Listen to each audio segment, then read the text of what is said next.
అయినా మన అడ్రస్ తెలుసుకోవడం ఎవరి వల్ల అవుతుంది? హాయ్ రోజీలు.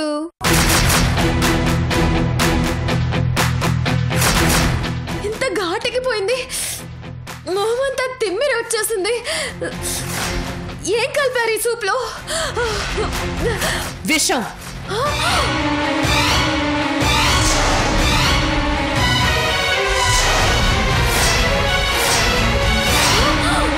విషమా? కానీ నువ్వు మమ్మల్ని వదలలేదు. భయంకరంగా ఆలోచించావు. బిజినెస్ ని బిగినింగ్ లోనే బలంగా దెబ్బ కొట్టావు.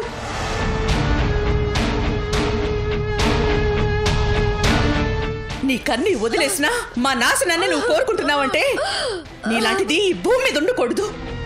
అందుకే చంపేస్తున్నాను. చచ్చిపో. తట్టుకోలేకపోతున్నాను, కాపాడండి. అయినా నన్ను చంపేస్తే మీరు తప్పించుకోలేరు.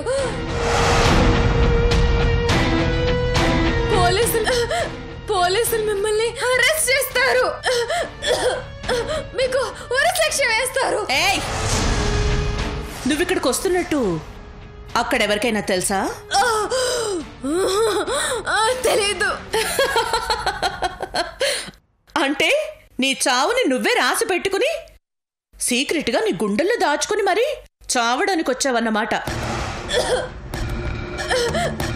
నువ్వెవరికి చెప్పకుండా వచ్చావంటే నువ్వు చచ్చావో బతికావో ఎక్కడైనా మిస్ అయ్యావో నీ ఇంట్లో వాళ్ళకు కూడా తెలీదు. ఇంకా పోలీసులకేం తెలుస్తుంది? తెలుస్తుంది. పోలీసులు తెలుసుకుంటారు. తెలీదు. తెలియాలంటే నీ చావు వాత ముందు ఈ ఊరు దాటి ఆ ఊరు చేరాలి కదా. ఈ ఊరే కాదు, ఈ ఇంటి గడప కూడా దాటదు. రోజీ, పెరట్లో 6 అడుగుల గొయ్యి తవ్వు. దీన్ని పాతేద్దాం. పో. అలాగే అమ్మమ్మ. ప్లీజ్ అమ్మమ్మ. Rosie,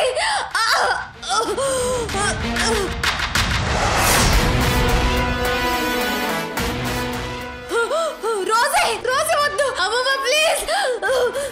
Rosie, Rosie, Rosie please నా మాట విను. రోజీ, రోజీ, రోజీ ప్లీజ్ నా మాట విను. రోజీ, రోజీ వద్దు. రోజీ, నన్ను చెప్పొద్దు. నన్ను కాపాడు ప్లీజ్.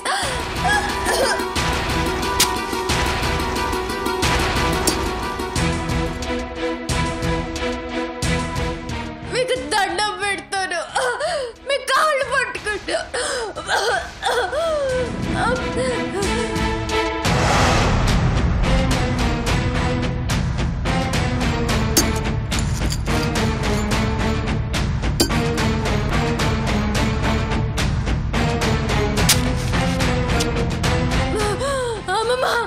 అమ్మమ్మ ప్లీజ్, లేకు పుణ్యం ఉంటుంది. నన్ను కాపాడండి. హాస్పిటల్కి తీసుకెళ్ళండి. అయ్యో, నేను చచ్చిపోతున్నాను. హాస్పిటల్కి తీసుకెళ్ళండి. మీరు పాపం చేస్తున్నారు. ఈ పాపం మిమ్మల్ని వదిలిపెట్టదు, వదిలిపెట్టదు. ఏయ్, చచ్చిపో. నువ్వు బతికుండడం ఈ భూమికి భారమే. రాక్షసుల్ని చంపడం పాపమే కాదని ఆ దేవుడే చెప్పాడు, చేసి చూపించాడు కూడా. కాబట్టి నేను చేస్తుంది తప్పే కాదు.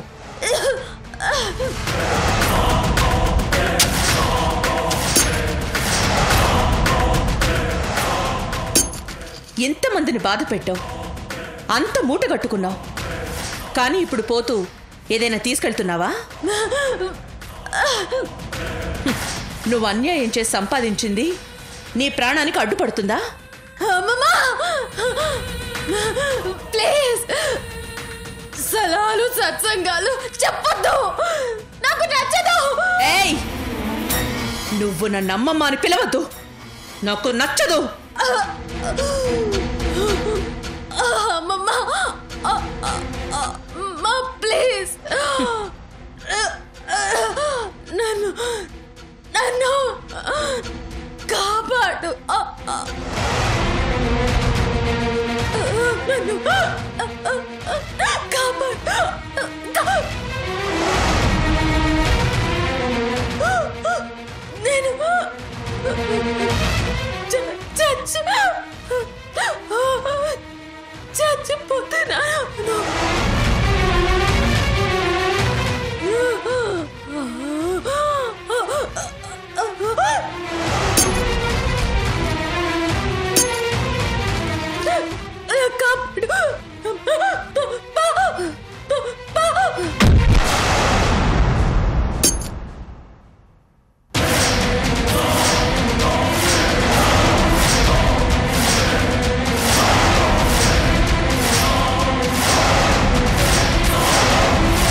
రోజీ ఇలారా.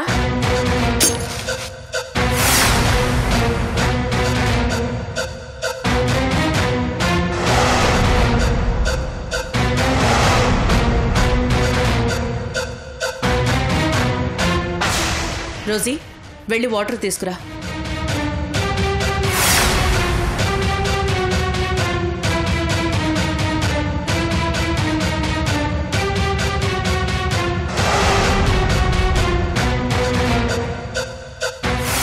రోజీ ఆ వాటర్ని ఆ నందిని మొహాన స్పీడ్గా కొట్టు.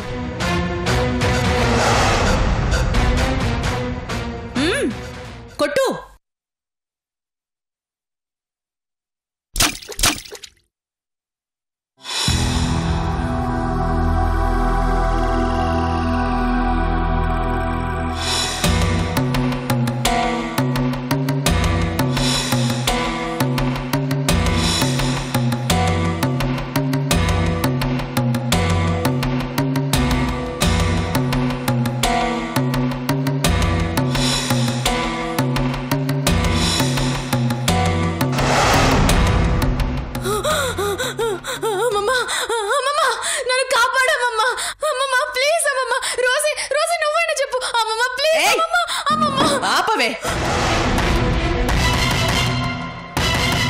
నువ్వు చావలేదు, బ్రతికే ఉన్నావు.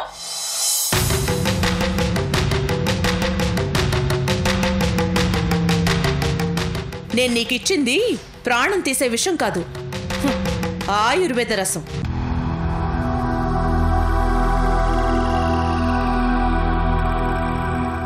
ఎస్, ఆ సూప్లో కలిపింది ఆయుర్వేద రసమే. అది తాగితే గొంతు చాలా మండుతుంది, తర్వాత హెల్త్కి మేలు చేస్తుంది.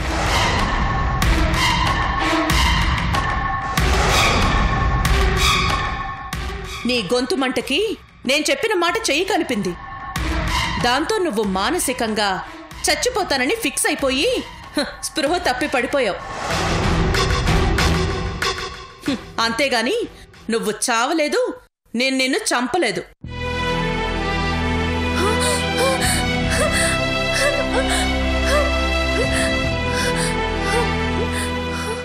అయినా నేను నిన్ను చంపుతానని ఎలా అనుకున్నావు? మనుషుల్ని హింస పెట్టడం, చంపడం ఇలాంటివి నీలాంటి వాళ్ళకి అలవాటు, నాకు కాదు. నాకు ఏదైనా ఇవ్వడమే తెలుసు, తీసుకోవడం తెలీదు. అది ఆస్తైనా ప్రాణాలైనా. నువ్వు నన్ను అవమానించాలనుకున్నావు, నేను నీకు బుద్ధి చెప్పాలనుకున్నాను. అందుకే ఇంత చేశాను. ఈ రోజు ఈ అతిథినని చెప్పి వచ్చిన విరోధినైనా ఆదరిస్తుంది గాని అంతం చెయ్యదు. కానీ ఒక్క విషయం గుర్తుపెట్టుకో నందిని, మళ్ళీ ఇంకొకసారి ఇక్కడికి రావాలనుకోకు, మా జోలికి రాకు. వస్తే ఈసారి వదిలిపెట్టను. నేను దేన్నైనా సహిస్తాను గాని నా మనవరాలి జీవితానికి, తన ఎదుగుదలకి అడ్డుపడితే మాత్రం నేను సహించను. జాగ్రత్త. వెళ్ళు.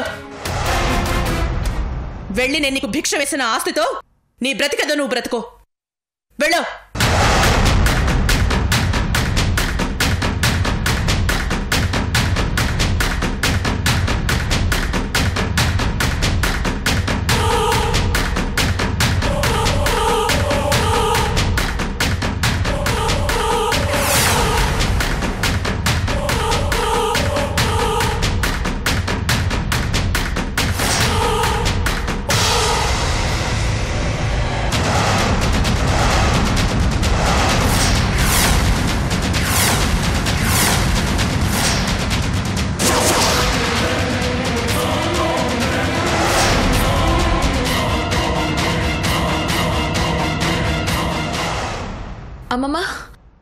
నేను కూడా చాలా కంగారు పడిపోయానమ్మా.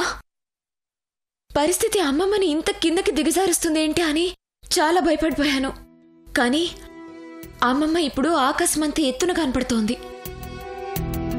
రోజీ, పరిస్థితులు నాకెదురొచ్చినా వాటిని బుజ్జగించో భయపెట్టో నా దారికి తెచ్చుకుంటాను గాని పరిస్థితులకి తల వంచి నేను తలదించుకోను, నా వాళ్ళు తలదించుకునేలా చెయ్యను.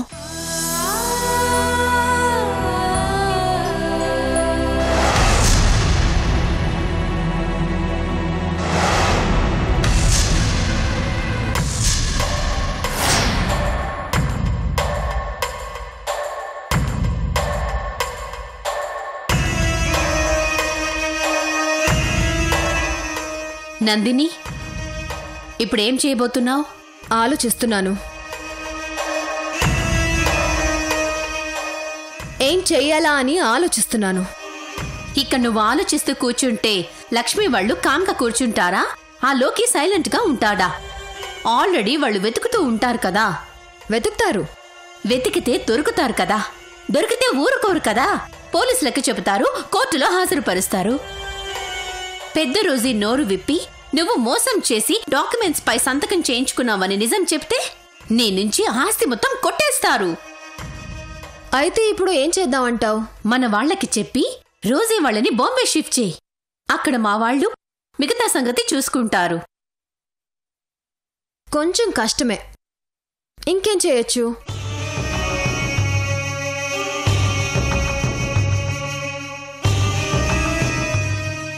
పోనీ తీసుకొచ్చి మన దగ్గరే అండర్ గ్రౌండ్ చేసేద్దామా? Life long.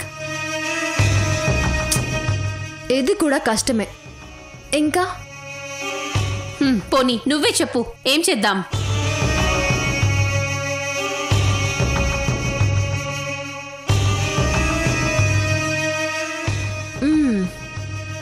పోనీ ఒక పని చేద్దాం. ఏంటి? వాళ్ళకి దొరికితే పోలీసులకు చెప్తారు. ఆల్రెడీ మనకు దొరికేశారు కాబట్టి మనమే పోలీసులకు చెప్దాం. ఏయ్ ఏ నందిని, ఏం చేస్తున్నావు? ఆగు. నీకేమైనా పిచ్చెక్కిందా? ఓ, ఫోన్లో వద్దా? పోనీ డైరెక్ట్గా వెళ్ళి చెప్దామా? రా. ఏయ్ ఆగు నందిని. ఏంటి ఏం చేస్తున్నావు? నీకేమైనా అర్థమవుతుందా? వాళ్ళకి తెలిసి వాళ్ళు చెప్పే కంటే మనం చెప్పడమే మేలు కదా. మ్యాటర్ త్వరగా తేలిపోతుంది. మ్యాటర్ తేలిపోవడం కాదు, నీ పనైపోతుంది. అయినా కష్టం కష్టమని ఈజీ పనులని వదిలేసి నిజంగా కష్టాలు కొని తెచ్చుకునేలా ఉన్నావే. ఇప్పుడు ఆ రోజీ గారు సాక్ష్యానికి వచ్చారంటే నీ పని ఖచ్చితంగా అవుట్, అంతే. ఎప్పుడు విన్ అవుతూ ఉంటే పెద్దగా కిక్ ఉండట్లేదు. ఒక్కసారి అవుట్ అయి కూడా చూద్దాం. ఆ కిక్ ఎలా ఉంటుందో తెలుస్తుంది. నందిని, ఇవన్నీ పక్కన పెట్టు. నువ్వు కాసేపు రెస్ట్ తీసుకో. రెస్ట్, అరెస్ట్, ఈ రెండిటికి తేడా ఏంటో తెలుసా? ఇంట్లో తీసుకుంటే రెస్ట్, అదే పోలీస్ స్టేషన్లో తీసుకుంటే అరెస్ట్. అంతే. నందిని, ఖచ్చితంగా నీకేదో అయ్యింది. నిన్ను చూస్తుంటే నాకు భయంగా ఉంది. ఎందుకు మల్లికా భయం? పద వెళ్ళి పోలీసులకి పెద్ద రోజీ గురించి చెప్దాం. నందిని ప్లీజ్, వద్దు నందిని. పద మల్లికా, ఏం కాదు. వద్దు నందిని, నా మాట విను. వెళ్దామని చెప్తున్నాను కదా. ఈ నందిని ఒకసారి ఫిక్స్ అయితే అంతే, చేసి తీరుతుంది. అయితే పో. కోరి కరువు పెట్టించుకునే వాళ్ళని ఎవరు కాపాడలేరు. వెళ్ళు. వెళ్ళి నీ గొయ్యి నువ్వే తవ్వుకో. వెళ్ళు.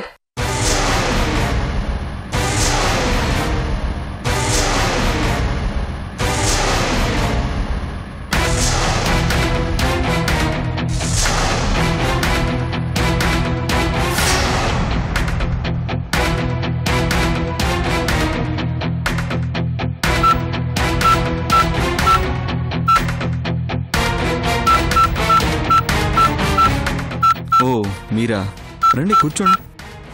చెప్పండి మేడం.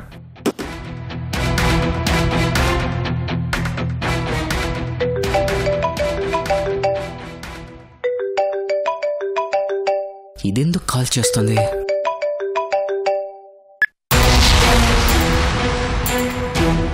చెప్పు నందిని, ఎందుకు కాల్ చేసావు? మిస్టర్ పోలీస్, కోర్టు ఆర్డర్స్ వేసి ఎన్ని రోజులైంది? ఇంతవరకు రోజీ గారిని పట్టుకున్నారా లేదా? లేదు. లేదు మేడం. ఏం పోలీసులండి మీరు? మీకు చేత కాకపోతే జాబులు మానేసి ఇంట్లో కూర్చోండి, అంతేగాని ఇలా కేసుల్ని నీరుగార్చే పనులు మాత్రం చేయకండి. ఏయ్ నందిని, ఎక్కువ తక్కువ మాట్లాడేవంటే షూట్ చేసి పారేస్తాను. స్టేషన్లో ఇంతమంది పోలీసులు, అవతల ఒక్క మనిషి, అయినా మీకు ఆవిడ ఎక్కడుందో తెలీదు. నువ్వు మా డ్యూటీ మాకు గుర్తు చేయాల్సిన అవసరం లేదు. మేడం ఏం మాట్లాడుతున్నారు మీరు? మీకు కోపం రావచ్చండి, కానీ మినిమం వర్కౌట్ అన్నా చేయకపోతే ఎలాగా? విట్నెస్లు ఎలా దొరుకుతారు? నందిని, నువ్వేదో గ్రానీని కనిపెట్టినట్టు అనవసరంగా మాట్లాడుకో. మీకు తెలుసా ఆవిడెక్కడుందో? ఎస్, కనిపెట్టాను.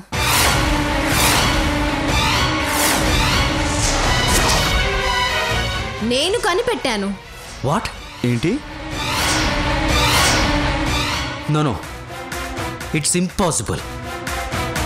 ఇంతమంది పోలీసులున్న మాకే దొరకని గ్రానీ నీకు దొరికిందంటే మేము నమ్మం. మేం నమ్మలేం మేడం. మీ నమ్మకంతో నాకు పని లేదు. రోజీ గారు మీకు దొరకలేదు, సో నేను నాకు దొరికిన ఇన్ఫర్మేషన్ మీకిద్దామని వచ్చాను. ఏంటి మాకు ఇన్ఫర్మేషన్ ఇస్తున్నారా? నువ్వు మాకు ఇన్ఫర్మేషన్ ఇస్తే అది నీకే ప్రాబ్లం కదా. చూడండి, నాకు ప్రాబ్లం అయినా నేనొక బాధ్యత గల పౌరురాలిగా నాకు తెలిసిన నిజాన్ని పోలీసులకు చెప్పాలని వచ్చాను. ఏంటి నందినియే మాట్లాడుతోంది? గ్రానీ గురించి తెలుసుకుంటే మాకెందుకు చెప్తుంది? చెప్తే తనకే డేంజర్ అవుతుంది కదా. అయినా చెప్తుందంటే ఇందులో ఏదో ఇంటెన్షన్ ఉంది.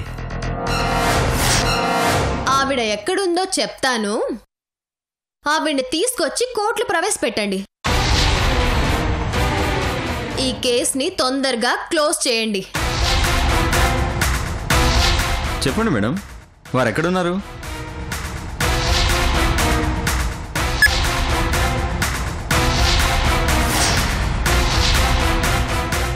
కట్ అయిందా? కావాలని కట్ చేసిందా? చూడండి, ఆవిడ నిజామాబాద్ డిస్ట్రిక్ట్లో నిర్మల్ అనే ఊర్లో ఉంది. ఆవిడ మనవరాలతో కలిసి ఉంటున్నారు. సుబ్బారావు అనే వాళ్ళింట్లో అద్దెకుంటున్నారు. మీరు వెళ్ళి వాళ్ళని వెంటనే పట్టుకోండి. అలాగే మేడం.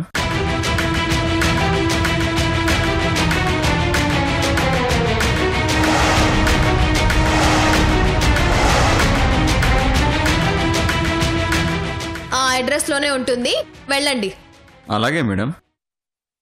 వస్తాను.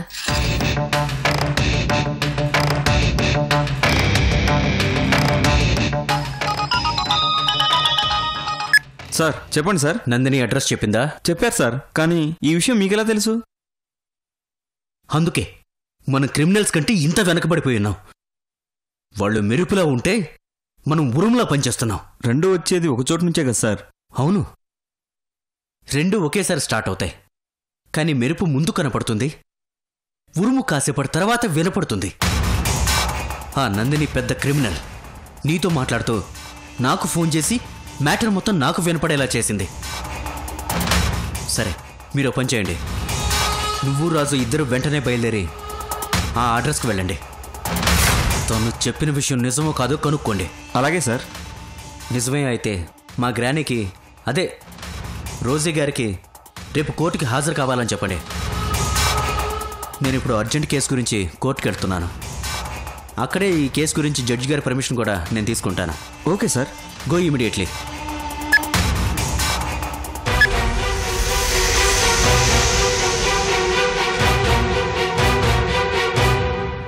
రేపు రోజీ కోర్టుకొచ్చి సాక్ష్యం చెప్తే దానికి డేంజర్ కాబట్టి అది రోజీని ఏదైనా చేయడానికి ట్రై చేస్తుంది. లేదజ్జి, నేను చెప్తున్నాను కదా, తనేమీ చేయదు. నువ్వంత నమ్మకంగా ఎలా చెప్తున్నావు లోకి? ఎందుకంటే గ్రానీ గురించి పోలీసులకి తెలియజేసిందే నందిని కాబట్టి.